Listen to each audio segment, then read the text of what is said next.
Hello, everybody. This is Blue. Well, one thing I have not really talked about in any great detail is magic safety.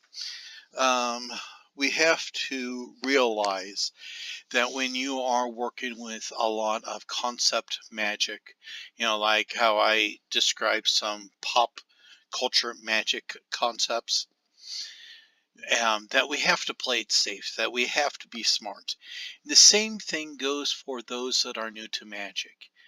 Um, I see so often people wanting to try out new magics, but they're so new to it that they don't know when's a good time to not do something.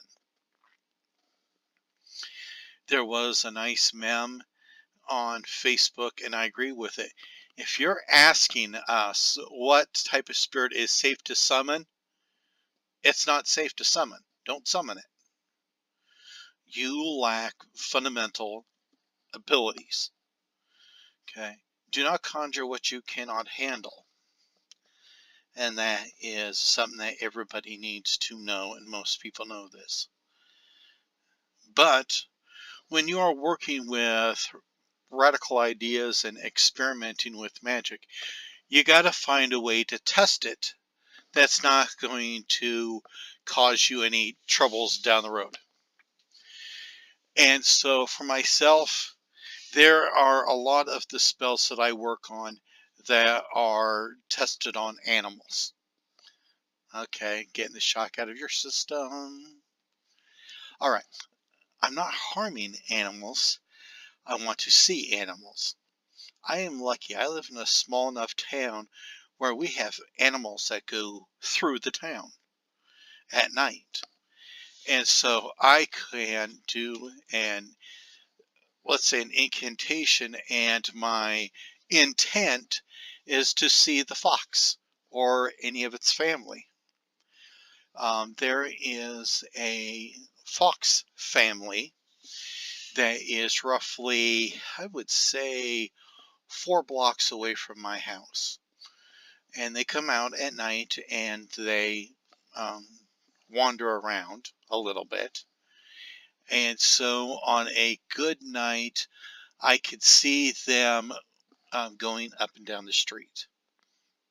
Yeah, that's kind of weird to see in town. Um, but I have seen the fox quite a bit. I love the darn thing. We have some muskrat and we have deer. Funny story on the deer. Um, right next to my house is one of my red maples. We have a good sized bird feeder attached to that red maple.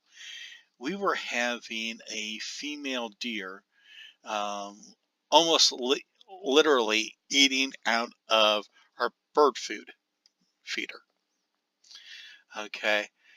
Because we had a lot of the oil seed in there, and the deer, they're looking for any type of nutrient that they can get because, for us, it's wintertime.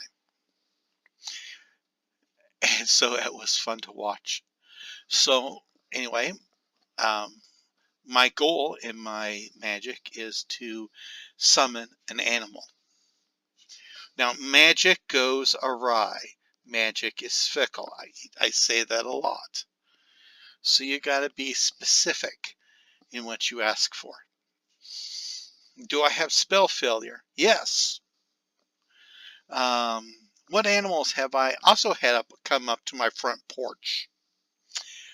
Had a possum on my front porch, and I've had a skunk on my front porch. Do you know how scary it is when you have your inside door open and you got an outside door with a glass panel on there? Well, plexiglass. One side of the panel, you have your big cat, indoor cat. On the other side of the panel, you have a skunk. And you're just trying to figure out, oh God, how is this going to turn out? That has happened. And this could be considered a perversion of the spells that I test out. Because, like I said, I try to ask for the animals to come to my front porch. And usually it is the fox. We have cat food because we also have one outside cat that we take care of. So we always have a little bit of cat food up on the front porch. And so, he gets a reward for what he does, but we are not on his main path.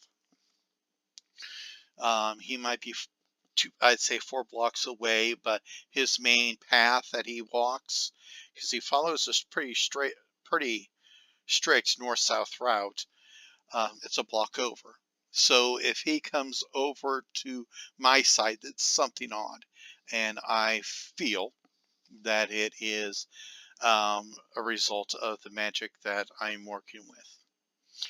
So that's how I test out my spells. I don't do anything big, um, and I would like to suggest something like that for everybody else. Um, if I do something small, start small, please. Um, there are unfortunately people out there who do not understand the dangers and the difficulties on things, and they will try to summon, and then they go, oh, let's summon the big bad. And then, well, I couldn't handle it. I don't know why I couldn't. There is a lot of skill. There is a lot of work that has to be done to be able to protect yourself from this stuff. And if you've only been practicing magic for less than a year, you're not ready for some of the more severe stuff. Okay? Start small. Summon an animal. I use ground animals because I can use the nighttime, and so I can, see when they're coming and going. Um, I got a large picture window in my living room so I can watch them walk around. You might need to try to get a bird. Um, a nice thing to do if you got like daytime available, put a little seed out there where the birds can get to it, and try to summon a specific bird. Um, like for some areas, blue jays, um, like a thresher, something that's a little bit, it can be in your area, but it's just a little bit odd, kind of a more rare bird. See if you can summon one of those up to your place with a little magical request. Okay. So that is the video on how I test my magic. I try to summon animals to my front porch, and I always have food out there for them so when they show up. Magic can go funky and you can get something on your front porch that you're not ready for, but be smart, and everybody take care. Have a nice day.